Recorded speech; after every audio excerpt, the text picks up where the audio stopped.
I'm super excited to bring you another school video. I haven't done one last year because there was a lot with testing that wasn't being counted. So this year, the state of Georgia is back out with their school scores. The Georgia Office of Student Achievement gives every school a score from 0 to 100.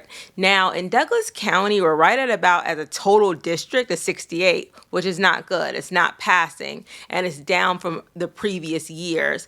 However, we still do have some really good schools, and I want to try to highlight those. I'm going to give you the top 3 elementary, top 3 middle schools, and the top 3 high schools. So when you're making your decision to move to Douglas County, you know where to move. So they rate schools on 5 things. And I used to be a teacher. I taught for 14 years. And so I stopped teaching in 2020. And I'm just excited. I'm always excited about schools, school scores, all of that. So number 1 is content mastery. So when they're taking those tests, they take tests on, primarily math and English, but they also take tests science, social studies, and then when we get into high school, it's more subject specific. So by grade level, some of the tests that they take change, but I would say like the basis of most of the content mastery usually is about math and English. So let's go on with the other things they're looking at as well.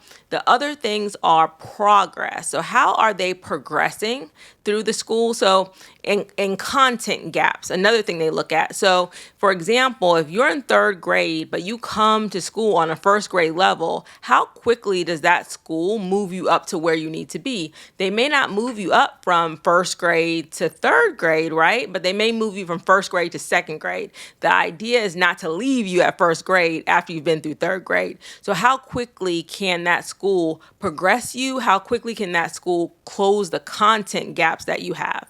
The other one is reading level readiness. So they're looking at reading levels, they're looking at attendance, and I have all of the links to this and how it's broken down if you want to go into it a little bit deeper.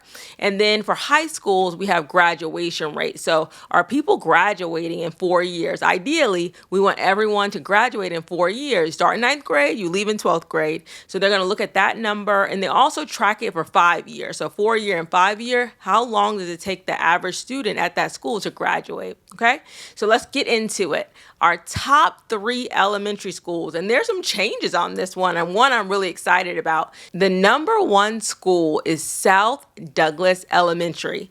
They have a score of 89, so very good, South Douglas Elementary.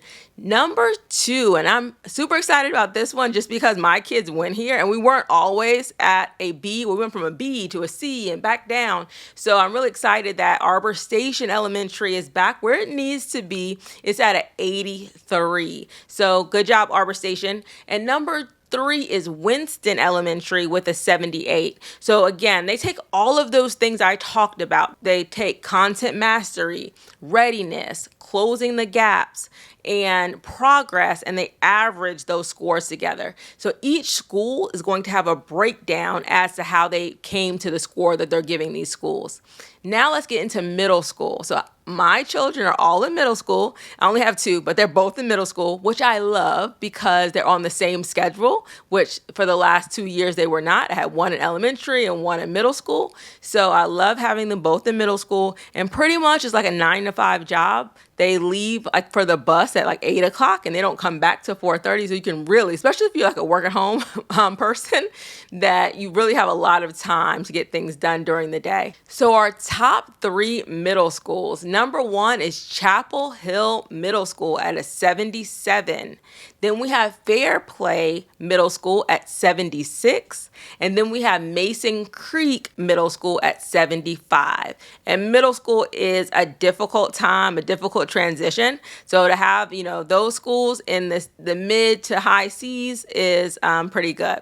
All right. So lastly, we have our high schools, which we are, I would say as a whole, not doing as well as I expected our high schools to do, but I'm sure there's a lot of room for improvement.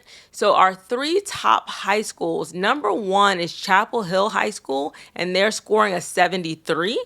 Number 2 is Douglas County High School. That's the school that has our IB program. And a lot of people, it's a very competitive program, a very rigorous program. So Douglas County does have that. They're at a 72. And then New Manchester, although it's not above the 70, they're right there at 68. So that's New Manchester.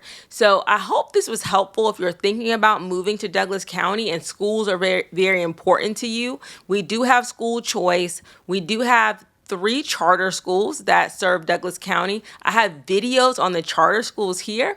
So if you have any questions about schools, of course, I'm Shahida Hill and I am your Douglas County Realtor. So if you have any questions, I probably didn't say that at the beginning, but if you have any questions about moving to Douglas County, let me know. Thank you so much for watching.